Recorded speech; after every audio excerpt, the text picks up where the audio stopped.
Hey, welcome back to From Scratch Ranch in this modern farmhouse build. We have our slab, and I got my front porch.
Winter finally took a break and we got some work done out here finally.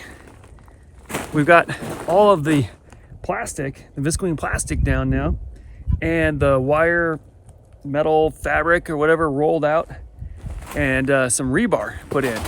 Check this out. This is where some of the supporting walls will go. This is our fireplace here, and then on the edges of the kitchen and the master bedroom back there, there's these trenches that they dug. You can see this right here. And in the gravel, and then the plastic, underneath, and then the rebar, they've got 2 strands of rebar in each one of these trenches for extra support for those supporting walls.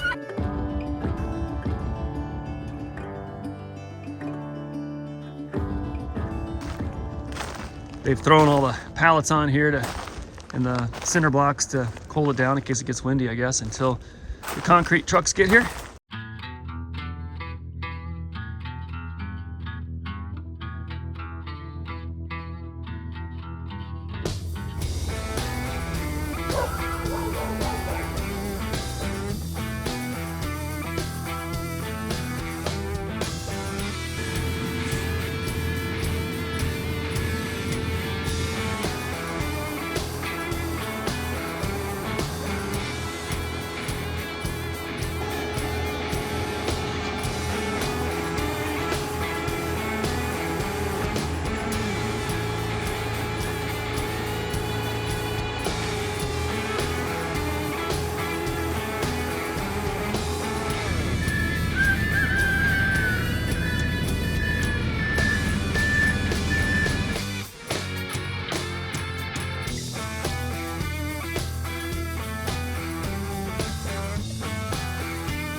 Later, buddy.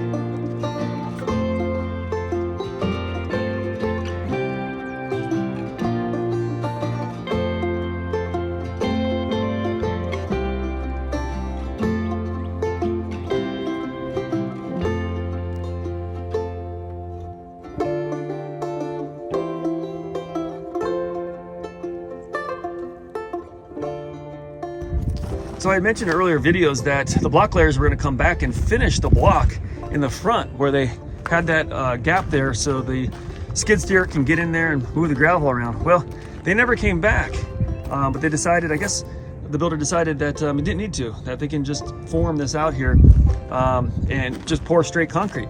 So there and on the step, and then also in the front of the house, that's just concrete. That's not concrete block.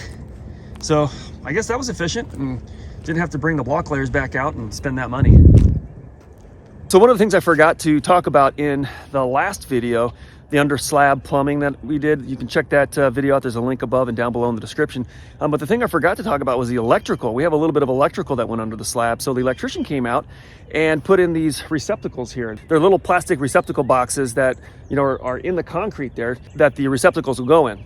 And those have a piece of conduit that goes under the slab over that corner there, and there's one back in that corner there. So we have two outlets here, two receptacles. You know, our couch is going to go here in front of the fireplace where I'm standing, and then we have another one over here in front of the windows. It's offset a little bit and far enough back to where we're going to have a couple chairs there and a table, and that's where our Christmas tree will go, so we'll be able to plug that in there.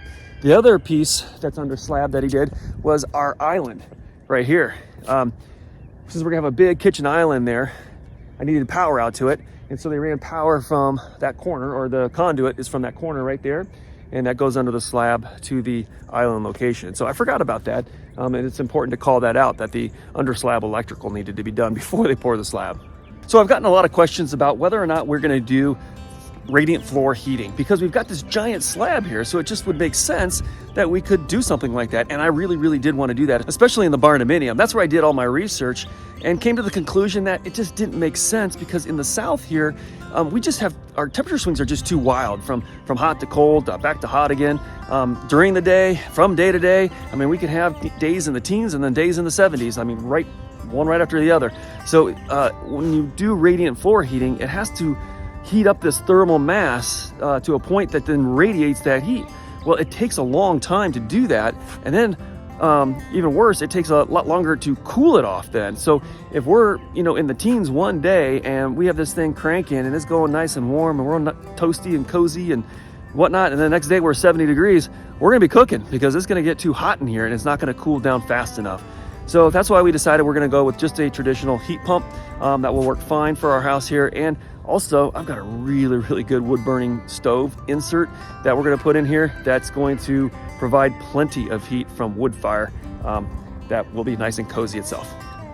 All right, hopefully you enjoyed this video. If you did, hit that like button and then subscribe if you're not subscribed already, so you can stay up to date on everything we're doing out here at the ranch, because next time it's gonna be lumber. Yep, they're gonna start framing the house out. So until next time, keep living the dream.